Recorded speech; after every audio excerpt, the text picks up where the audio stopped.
win, fail, OMG, cute, sorry, and yes? Yes? Yeah. Yes.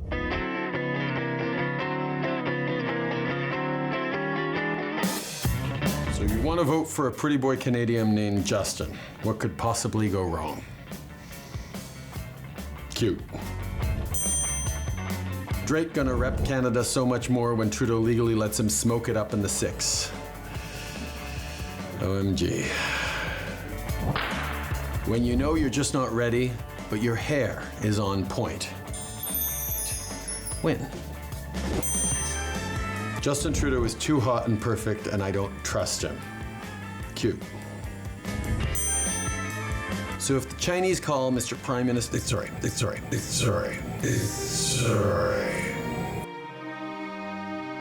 So if the Chinese call Prime Minister Trudeau Little Potato Head, do we have to call him Mr. Potato Head? No, that's Prime Minister Potato Head. I've finally done it. Every single picture covered in. Cute. Last one. I bet Trudeau's the type to see mean tweets and DMs the tweeters to see why they don't like him. Yeah, sorry, I would have liked to have DM'd you, but I just don't have time. I'm running a country, you know. That one's a sorry. Twitter's gotten nicer. Over in Canada, you might have seen their great opposition leader, Pierre Poire, who is one of the great rising stars of right-wing politics at the moment. He's had a potshot at the Prime Minister, Justin Trudeau, who took off on a taxpayer-funded holiday, mind you, over Christmas. How lucky for him. But he didn't go on a commercial airline. He didn't book his own airfares, did he? No. He took a private jet at the same time as he's telling us, you must stop flying because it's bad for the environment. Take a look. I'd like to welcome the Prime Minister back from his $80,000 vacation, which he got for free. He said, like most Canadians, friends welcomed him for that vacation. He took two, not one, but two private jets paid for by the taxpayer, burning 100 tons of greenhouse gases into the atmosphere. He wants to tax the heat and the food of Canadians. Did he pay the full carbon tax on each of the 100 tons of emissions that he put into the atmosphere as part of his $80,000 vacation? As we did in 2015, we have a cargo plane on top of our regular plane because it allows us to do more events in more parts of the country and meet more Canadians. It's an important part of our national campaign to meet as many people as possible. But like we did in 2015, we purchased carbon offsets for all our transportation, planes and buses. And I will highlight that Andrew Scheer and his Conservatives did not purchase carbon offsets for their transportation because they think pollution should be free. Look, I don't understand why he needs two planes. We've got the one. We have lots of space for luggage and equipment. I don't know what types of props or costumes or camping equipment he's bringing along with him, but he's made his choice that he thinks it's okay to emit far more emissions than our campaign is emitting, and so we're going to continue to hold him account for his hypocrisy. It's always the same with this guy. He's always really quick at giving lessons and lectures and sermons about how everyone else should live their lives. And when it comes to his own personal behaviour, he's a complete hypocrite. I mean, you've got to love it. It's one thing to go on an $80,000 taxpayer-funded holiday, but again, we've got to keep pointing this stuff out because the left does nothing better than hypocrisy. And they love to, oh, you can't do this, you can't do that. I mean, they were off at the World Economic Forum in Davos a week or two ago. They've all flown there on private jets. One rule for thee, another for me. And speaking of the WEF, they were talking about all this technology, it's new, it's not up yet, but it's coming, whereby they'll be able to track our carbon footprint, the consumer's carbon footprint. What do you eat? Where do you travel? Who do you know? Factoring all these things so they can keep a track of what your footprint is. I love this idea. Imagine if we did the same to them, because flying around as they do, and they would say, oh, well, that's just part of the job, that's just part of the job. But notice who they're happy to completely screw over. We've got people in the UK, Canada as well, thank God our country's not half as freezing as these places, literally freezing inside their own homes, unable to afford heating, and those same politicians have the temerity to lecture their people while they live this lifestyle. The point opposition leader made is that Trudeau escaped Canada during winter, so he's enjoying himself in the sun somewhere. Meanwhile, people back at home, much less fortunate than the Prime Minister, are being hit with a tax. And then when he asked whether or not Trudeau had paid carbon credits for his $80,000 trip, we didn't show you the next part of that clip, but if you were to watch it, you'd find Trudeau didn't answer the question. Instead, he simply accused the opposition of not believing in climate change and being climate deniers. Just to be clear, we're not questioning Trudeau's Israel policy. We're questioning his methods, his timing. The same thing that he said about India. Trudeau could have easily discussed this issue privately. He could have handled it diplomatically. Instead, he made a spectacle out of it. And the Canadian opposition is loving it. Their leader, Pierre Poire, has questioned Trudeau's India policy, and this weekend he doubled down. Let me quote from what he said. This is the Canadian opposition leader. He's talking about Justin Trudeau. He says he's so incompetent and unprofessional that we are now in major disputes with every major power in the world, and that includes India. And that's the charitable part. The rest is even worse. Let me quote again. Beijing is interfering in our country, opening police stations in Canada. Justin Trudeau is considered a laughing stock in India. President Biden is walking all over Trudeau and treating him like a doormat and slapping him around like a rag doll. These are the words of the leader of Canada's opposition. Polls say he could be the next Prime Minister of the country, and he says Trudeau's handling of India is wrong. So we continue to double down on the stupid in this case, Rosemary, and now we're to the point where it makes it difficult to look back and say, at what point should we have realized how stupid we were behaving? And in the case of Mr. Trudeau, he seems to continue to want to double down on that. Hassan punches Justin Trudeau in the face, knocks him out instantly. DJ Khaled's All I Do Is Win plays as a bunch of real-life polar bears start breakdancing with Nicki Minaj. Fireworks go off everywhere. Fade to black. What do you think? I don't know if anyone could believe you as Prime Minister of Canada. I mean, look at you, your hair, you're good looking, you're smiley all the time. That's just never going to work. Sticking with Elon Musk specifically, the tech billionaire has mocked Canadian Prime Minister Justin Trudeau over Google's AI debacle. Now, Musk posted a collage of photos of Trudeau with the caption, "Can't believe Gemini made these unfair pics of Trudeau." The joke being there that these photos of Trudeau were actually real. He has done blackface and he's worn a traditional Indian hat before, among other cultural insensitivities. Canada's leader ridiculed for cultural appropriation in the past. British Columbia, where we can be free and no man owns the fish. If I cannot fish, I cannot live. There's a new trend on social media tonight, hashtag where is Justin Trudeau? He and his family were moved to an undisclosed location because the white knight of democracy could not handle a protest. In Ottawa, Trudeau bravely hot-footed it out of his house and out of the city for his own safety. I don't think he was under any threat whatsoever, but that's what he did. Streets have been taken over by protesters. We're talking about thousands of them, mostly truckers. All of them are protesting the same thing, vaccine mandates. He felt emboldened to treat the Freedom Convoy protesters, who were just peacefully demonstrating against something they didn't agree with, his policies. He felt able to threaten their bank accounts, to freeze them, to actually at one point threaten to throw them in jail. And if they were in jail for more than 8 days and had not found a home for their dogs, he would have them exterminated. What is Justin Trudeau up to? Let me quote what he said about India. Canada will always be there to defend the rights of peaceful protesters. If only we could get this message to Trudeau's secret cubbyhole. Turns out 47% of Canadians have decided that their impression of their leader has worsened considerably over his handling of the Freedom Convoy, which was frankly disgraceful, an affront to Western democracy. And yet here he is on a visit to Britain right now, hobnobbing with the Queen, talking to the Prime Minister, and here he is talking about democracy. Let's have a listen.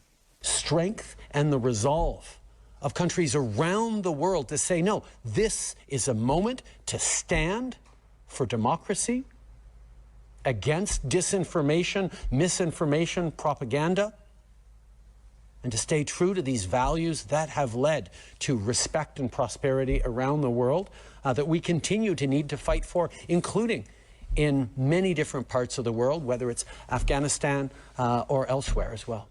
Fine words, and I bet they were really impressed on the Freedom Convoy in Ottawa. He wants respect for sovereignty. I'm sorry, what about the sovereignty of those people peacefully protesting in Canada? How can he possibly condemn those people protesting in Russia and the absolute tyrant that is Putin and the way in which he is dealing with those people who are protesting in Russia when he did exactly the same thing? I'm fuming.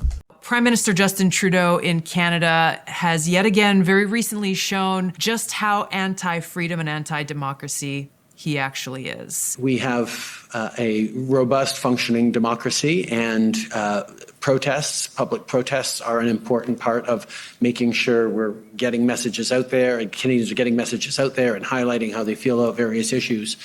But using protests to demand changes to public policy is something that I think is worrisome.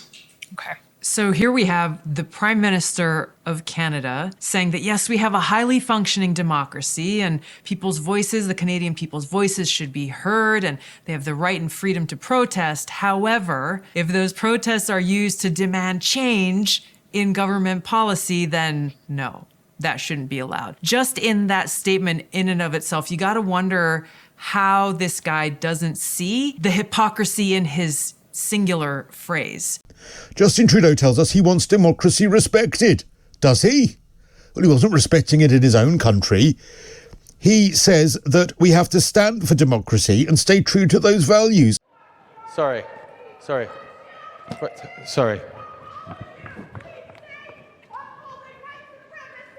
Okay. This is an opportunity for people to exchange opinions and views, and they respectfully listen to yours. Now, if you could respect their opportunity to ask questions as well. Thank you, and have a wonderful evening. Thank you for coming out in this exercise in democracy. When the protests happen in India, it's the government's fault. But when the protests happen in Canada, the narrative changes. Guess what Trudeau calls these truckers? A small fringe minority. And he says we need to fight for those sorts of values all over the world. Well, who was fighting for them in Canada? What a hypocrite. The way that Justin Trudeau behaved towards the Freedom Convoy, the truckers' protests, was completely unacceptable. And it's incredible that he now has the barefaced cheek to come here and lecture us about the importance of protecting freedom and democracy. This man takes the biscuit. His hypocrisy is stunning, isn't it? Here he is talking about defending democracy. His behaviour to the Freedom Convoy in Canada was an affront to democracy. These people were protesting about continued COVID restrictions. He said that because they were protesting about his vaccine policies, that they were anti-vaxxers. That's not necessarily true at all. That many of them were Nazis, racists, misogynists, and that their views were unacceptable. Their views are not unacceptable. They're completely acceptable because Canada is a free democracy. The really frustrating part is that when the Iranian diaspora speaks out about this, we're accused of being Islamophobic, we're accused of being racist, and it's not that at all. Like, this is a literal reason why we came to Canada.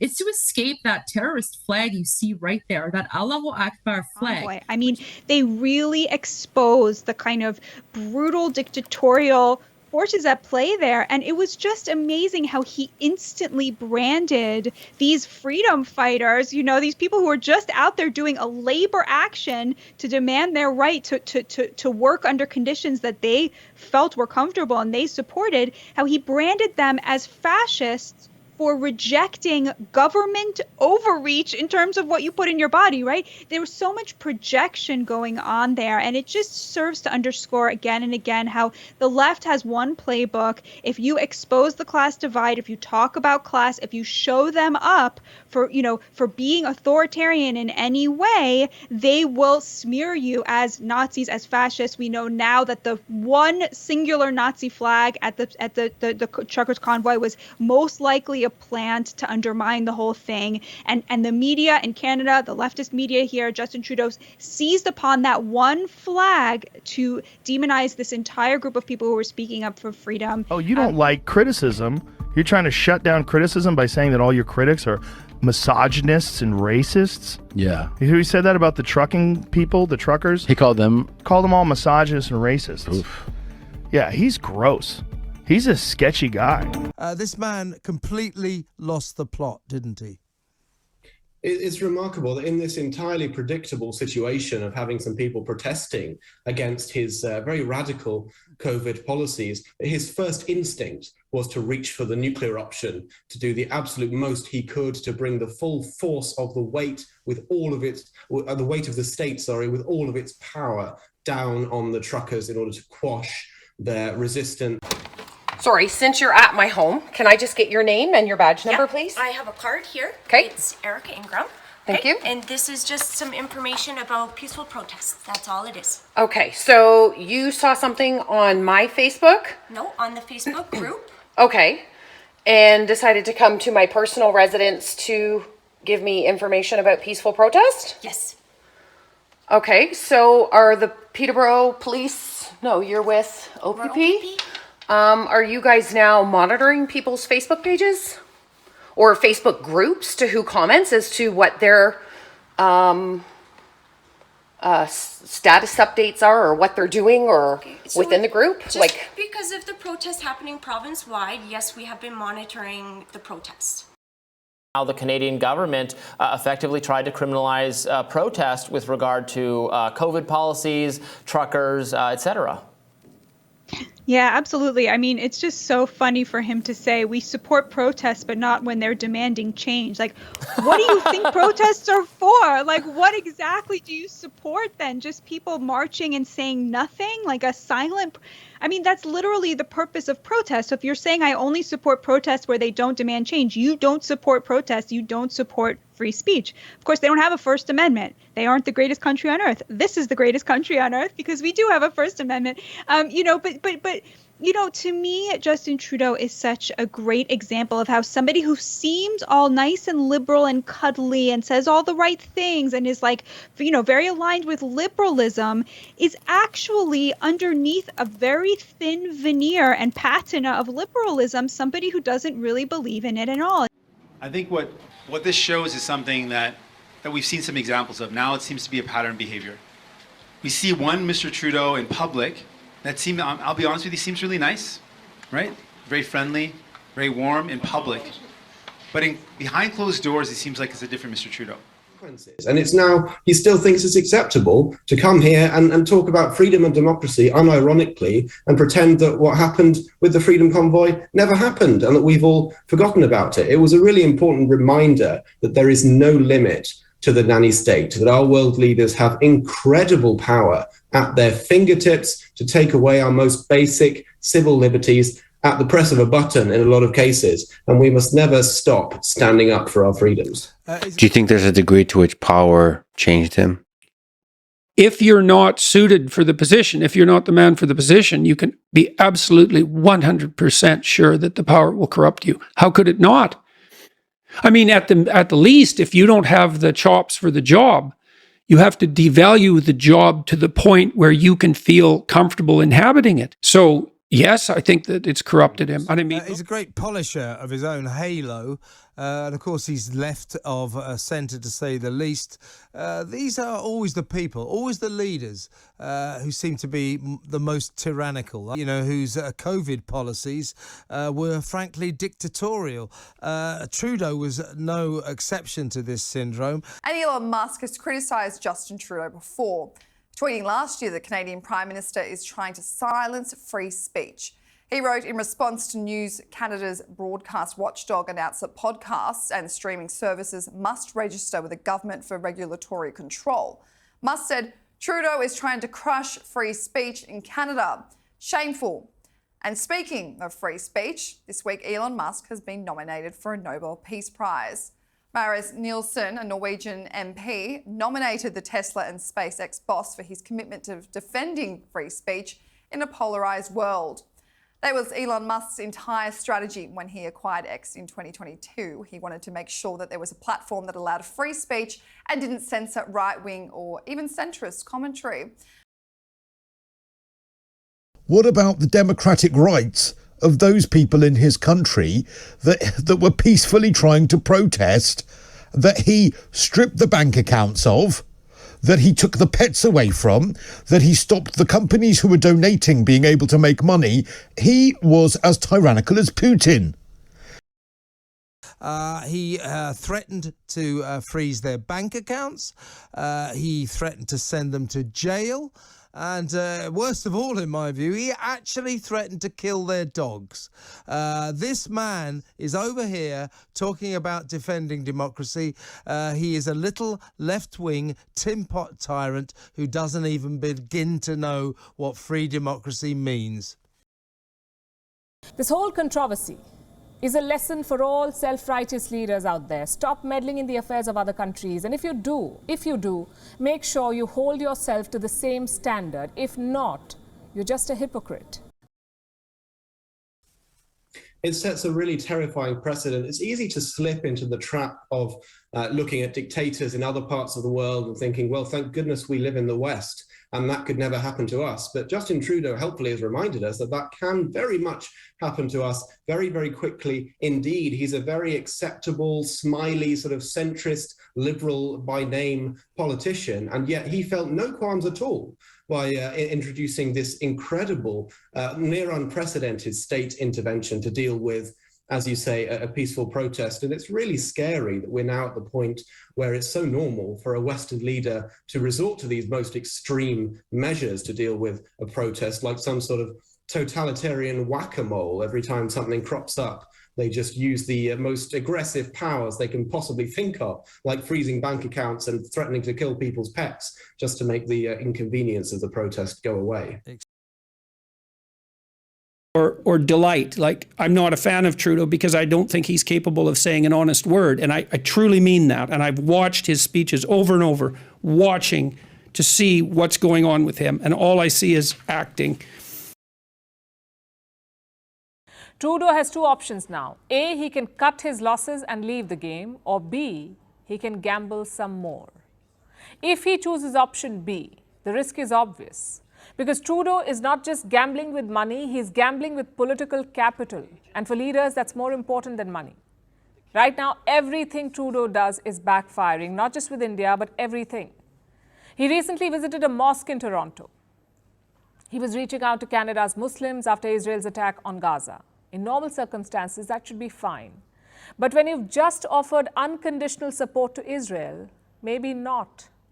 Take a look at how the people reacted.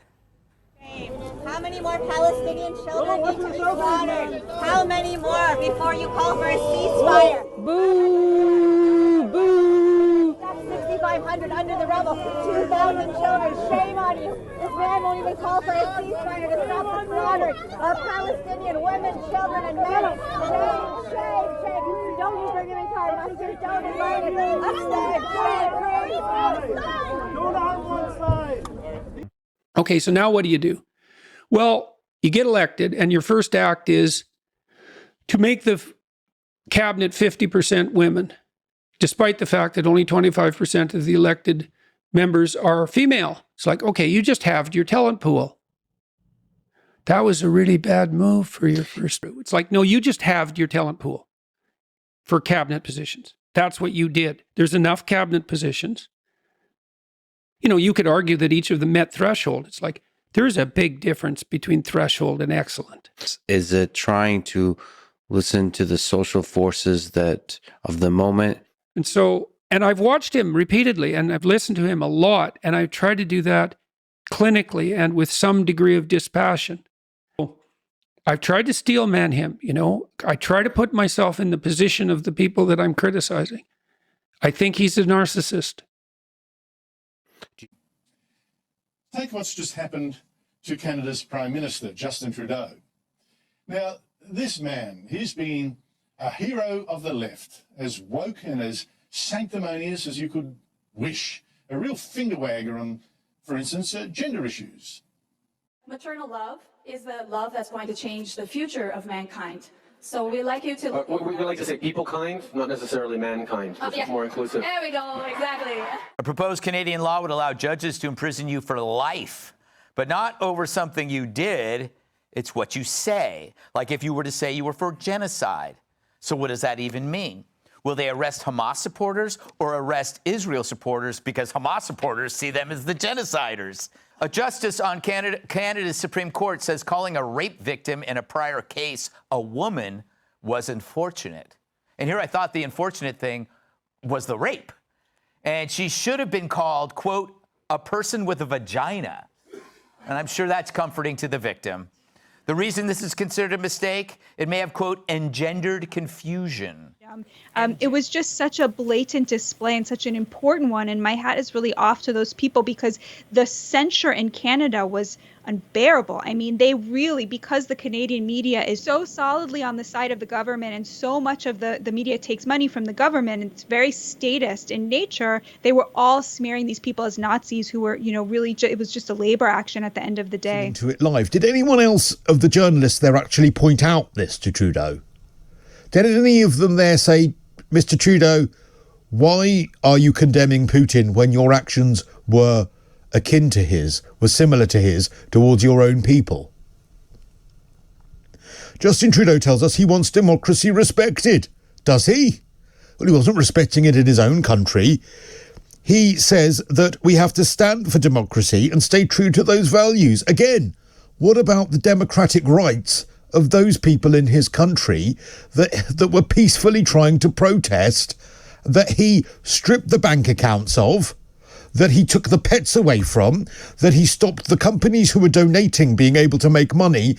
He was as tyrannical as Putin. Well, I mean, I'm a free speech absolutist, so I think that anything should be able to go. And clearly, what Trudeau has done is effectively trying to bring in a lot of these tech companies under strict regulatory control. It's happening over in Canada. It's also happening in the US, happening in the UK with the Digital Markets and Competition Authority Bill. Effectively, governments trying to control these tech companies and regulate them even further, and in a way in which that can effectively stifle freedom of expression on these platforms. I think it's terrible. I think Elon Musk is genuinely one of the most incredible businessmen that I've seen across the world. And you know what it is? He actually advocates for what he believes in, and that is freedom of expression. Now let's start the segment with the king of performative caring, the Canadian himbo himself, Justin Trudeau. What he is proposing to do is to make Canada great again. That is not what Canadians want. He is pining for a nostalgia that, quite frankly, Canadians do not feel. Yes, why would Canadians want Canada to be great again? What a shocking concept that would be. The problem with styling yourself as the woke prince of impregnable perfection is that you're bound to eventually slip up, and a lot of people will thoroughly enjoy it when you do. Take Canadian Prime Minister Justin Trudeau, the man who, of course, said that the word mankind was offensive and it should be changed to people kind. He's a world-leading woke irritant, famous for virtue-signaling gestures like the one I just said. And we have here in the chamber today Ukrainian Canadian world veteran from the Second World War who fought the Ukrainian independence against the Russians and continues to support the troops today, even at his age of 98.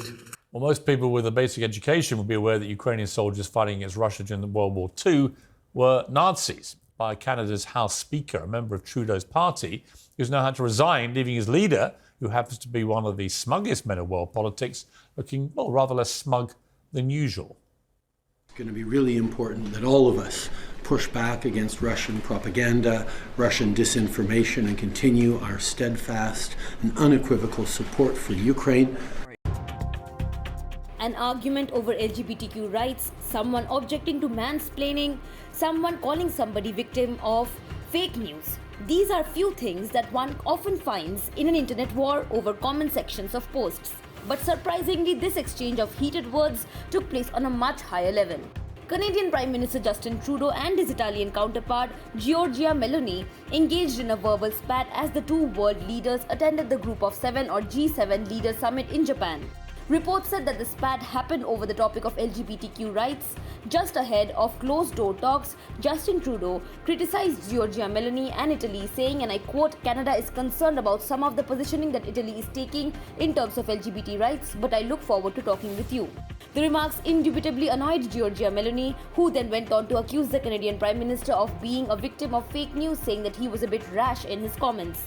After their talks, Italian Prime Minister said that Justin Trudeau now probably understood things better. As per a statement released by Justin Trudeau's office, the Canadian Prime Minister raised concerns about the LGBTQ rights in Italy. The statement added that the Italian Prime Minister had defended her government's position and stated that they were following court rulings related to LGBTQ matters. And promoting the kind of economic growth that leads to prosperity, not just for us, but for the global south as well. We know that's going to be a big part of the conversations that we need to have.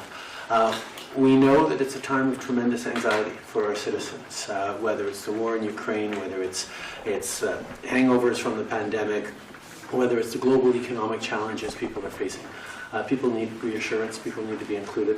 Obviously, Canada is concerned about some of the positionings that Italy is taking in terms of the LGBT rights, but I look forward to talking with you about that. Because we're here at the G7 as an assembly of countries that are promoting the kinds of strong values and democratic principles that the world needs. And I always look forward to those conversations with you. But I love that when the super woke Justin Trudeau sat down recently at the G7 with her, he starts carrying on and you can almost hear her eye roll from the other side of the world. Canada is concerned about some of the positionings that Italy is taking in terms of the LGBT rights, but I look forward to talking with you about that.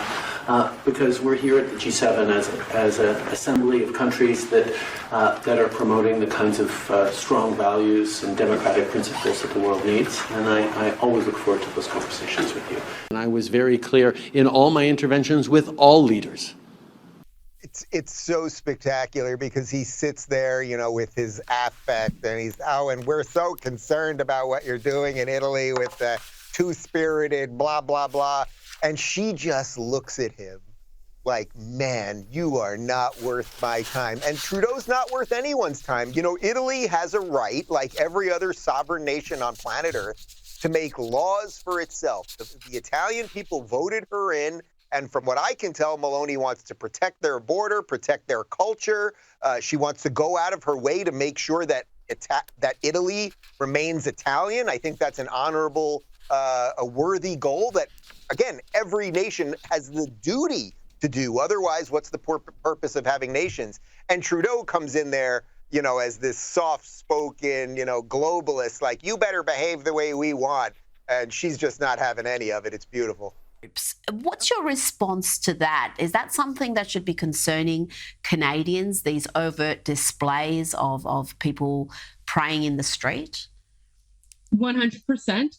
Absolutely. This should be very concerning. It is concerning to me. It is concerning to many Iranian Canadians. It is concerning to the Iranian diaspora around the world. That I've done so much for the country. When does it end? They've been fighting for 2,000 years. It can't be much longer. And one of the ways that the terrorist Islamic regime in Iran, this Islamo-fascist regime, responds to pro-democracy Iranians within Iran who are fighting for freedom and democracy is they will take over their spaces and they will pray in front of them. And for a lot of people, they'll think, oh, well, they're praying, they're being peaceful, but it's not. This is a sign of conquest. This is a sign of power. And the really frustrating part is that when the Iranian diaspora speaks out about this, we're accused of being Islamophobic, we're accused of being racist, and it's not that at all. Like, this is the reality of Iranians. This is the literal reason why we came to Canada. It's to escape that terrorist flag you see right there, that Allahu Akbar flag. Has been this bizarre alliance between the left and Islamists, which is, I think, going to end in tears for everybody, including the left eventually. Meanwhile, Goldie, you've got your Prime Minister there, Justin Trudeau, who's still refusing to label Iran's Revolutionary Guard a terrorist organisation. Tell me about his response to this crisis and, more broadly, how the country has changed under his reign. So I know the Iranian Canadian diaspora has been calling for years to asking Justin Trudeau to list the IRGC as a terrorist entity, and he still refuses to do so. I'm sure you're aware of Ukraine flight PS752, which was shot down by the terrorist Islamic regime. And that flight, when it was shot down by the Islamic regime in Iran, initially they denied it for 3 days. They initially said that this was just propaganda from the United States and Canada, by the way. And it was only when social media footage came out from Iranians within Iran that the Islamic regime finally had to concede that they were the ones who shot down this passenger flight, and literally 1 month later, Prime Minister Trudeau was seen meeting with Zarif, who was the foreign affairs minister at the time, shook his hand, bowed his head to this Islamic regime terrorist, and pretended like everything was okay. And that was just such a huge insult to Iranian Canadians, because he is just so tone deaf. And he marches in our rallies, he chants, he's angry, he calls out the Islamic regime, and yet he's the prime minister and he does absolutely nothing about it. And it's very shameful to see this kind of behavior from the prime minister of a country that is supposed to stand up for freedom and democracy. And yet we saw how he reacted to the truckers' protest and the manner in which those men mainly were attacked. So those are new rules endorsed by Trudeau himself, actually. So let's enjoy, at quite some length, watching Trudeau being eaten up by his own revolution. Watch him grovel. How deep he's got to grovel as he says sorry for having been such a disgusting racist. I shouldn't have done it. I should have known better, but I didn't. And I'm really sorry. I shouldn't have done it. I should have known better.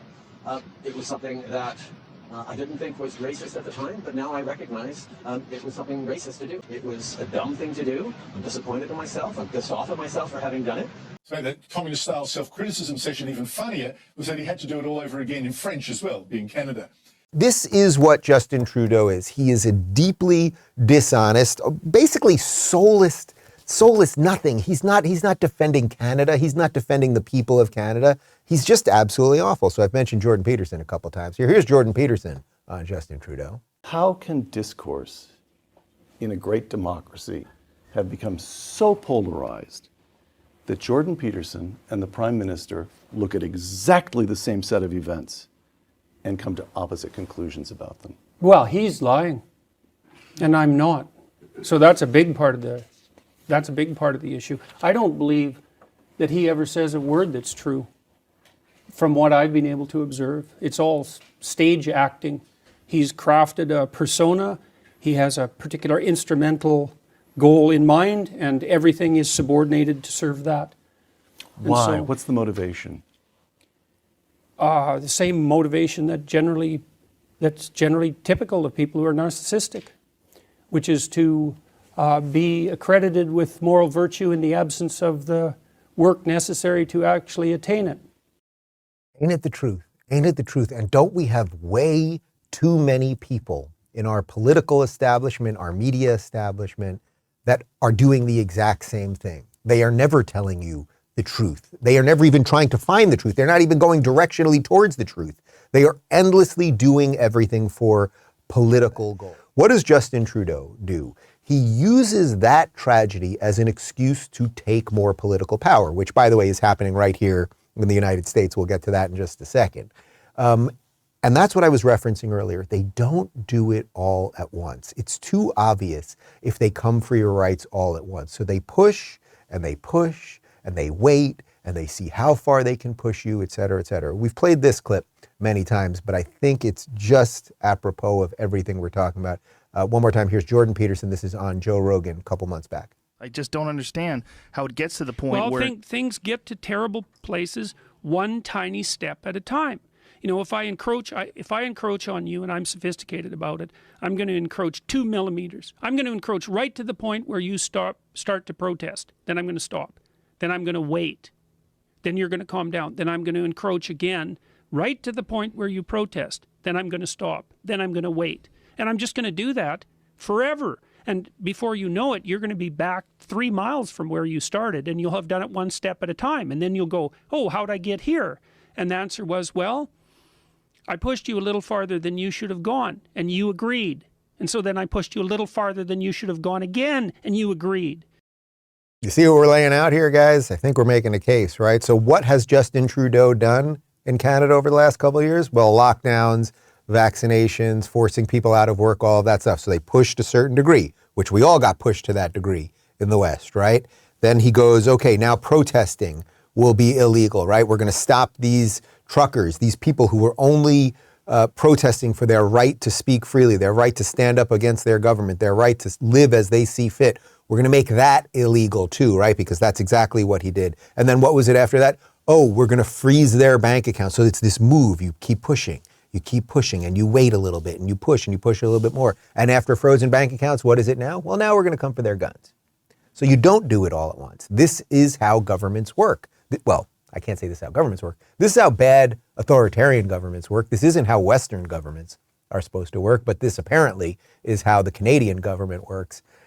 They are endlessly doing everything for political goals. So what is this really about? Now think about it. There's a horrific shooting in Uvalde, Texas last week, okay?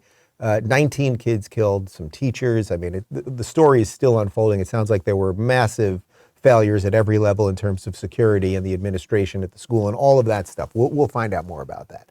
What does Justin Trudeau do? He uses that tragedy as an excuse to take more political power, which... I think I will always be haunted by the realization that if we'd only been able to bring in this prohibition sooner, it might have made a difference in Nova Scotia. That's perhaps unlikely, but we'll never know.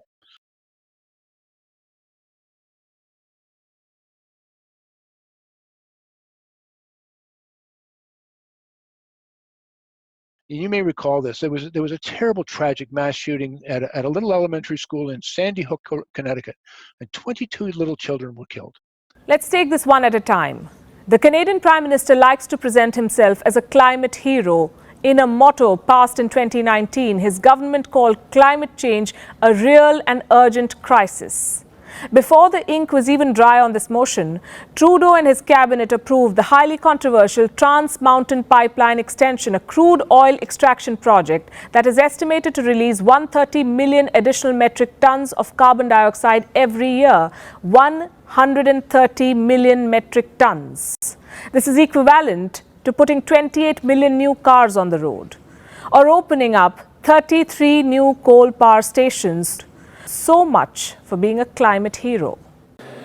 What Mr. Trudeau approved himself today was to be a liar, was to be of the most cynical variety of politician, saying whatever it takes to get elected, then once elected, seeking any excuse, however weak, however absent, to justify that lie to Canadians.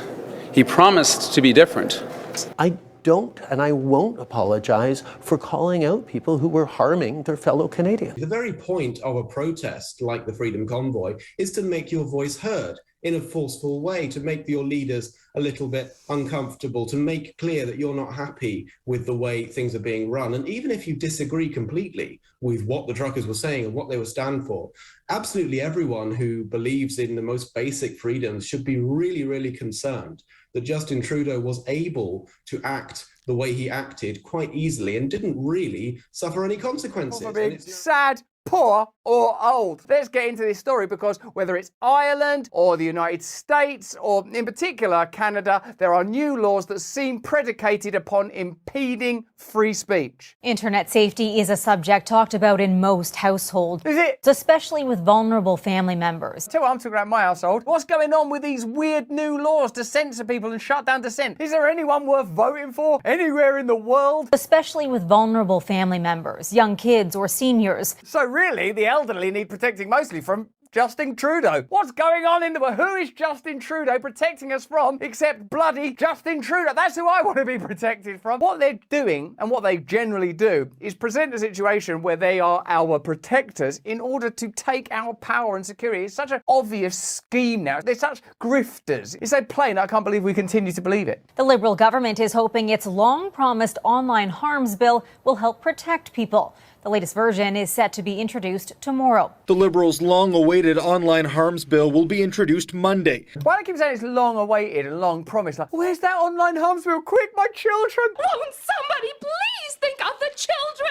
Obviously, the reason that we're concerned about this raft of legislative measures across the world, Ireland, our country, the UK, Canada, EU, as it was listed in the news report, is because of the potential to misuse these laws to impose control on the population of the country. The people that are really regarded as terrorists, we know this because they use techniques, personnel, agencies, technology that have previously been used on terrorists on domestic populations now. It's common, it's global, it's ubiquitous. So Canada introducing and applying for these new laws, Ireland asking for these new laws, UK passing these laws, EU wanting to pass these laws, it tells you something. They're gearing up to control you. At the same time, Justin Trudeau is having a meeting with his cabinet in Montreal, and he's talking about growing the middle class.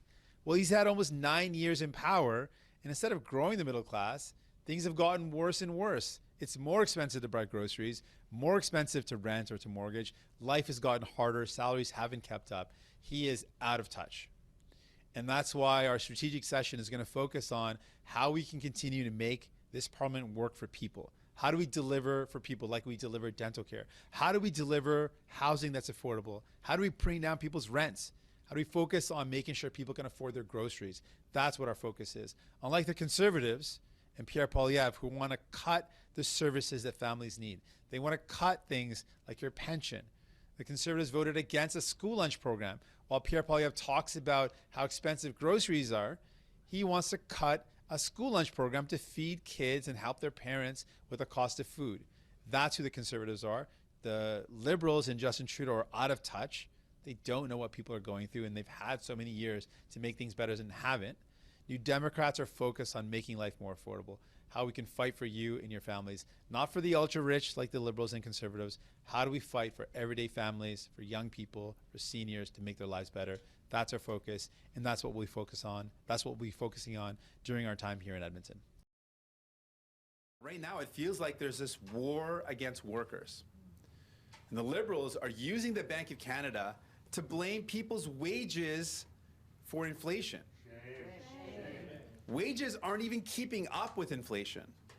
People are doing everything right, but still falling behind. Unlike their paychecks, they see big corporations' profits going up twice as fast as inflation. And they know that's greedflation. And of course, Justin Trudeau and Pierre Poilievre won't say a word about multi-billion-dollar companies raking in massive profits. Their billionaire CEO friends are making record profits. Loblaws alone has profits that have increased by 29%.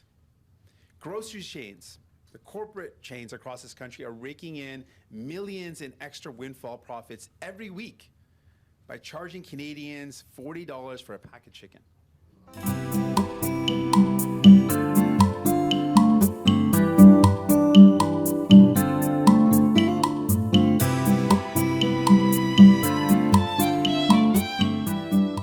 And we are always looking for ways to use our power to get this government to deliver. And we're going to see what this government does when it comes to the fall economic statement. But we put our demands very clearly. Action on affordable housing, action on grocery prices.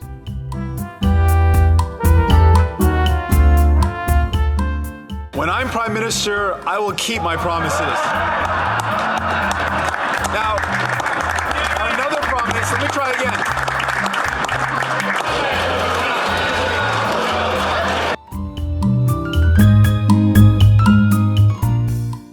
And to me, it is completely inexcusable. I have no idea how the prime minister of this country can sit back and let this happen. The prime minister of a G7 nation can't solve this. The prime minister of one of the wealthiest countries in the world